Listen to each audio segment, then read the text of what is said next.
नाशिकच्या सातपूर एमआयडीसी परिसरातील रेणुका लॉजिस्टिक कंपनीत अज्ञात इसमांनी घुसून तोडफोड करत गल्ल्यातील अंदाजे 20 ते 22 हजार रुपये चोरून नेल्याची धक्कादायक घटना उघडकीस आली आहे। ही संपूर्ण घटना सीसीटीव्ही कॅमेऱ्यामध्ये कैद झाल्याची माहिती समोर येत आहे। कंपनीचे मालक किशोर नागरे यांच्या म्हणण्यानुसार चोरीनंतर संबंधिताकडून तब्बल 10 लाख रुपयांची खंडणी मागल्याची चर्चा परिसरात रंगली आहे। या प्रकारामुळे औद्योगिक वर्तुळात मोठी खळबळ उडाली असून व्यावसायिकांमध्ये भीतीचे वातावरण निर्माण झाले आहे। घटनेची माहिती मिळताच पोलिसांनी घटनास्थळी धाव घेत पंचनामा करून सीसीटीव्ही फुटेज ताब्यात घेतले आहे। संशयिताचा शोध सुरू असून पुढील तपास सुरू आहे।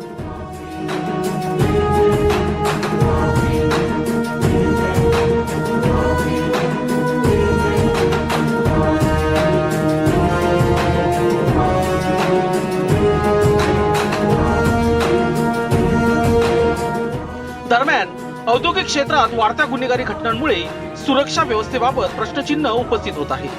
पोलिसांनी लवकरात लवकर आरोपींना जेरबंद करावे अशी मागणी व्यापारी वर्गातून होत आहे।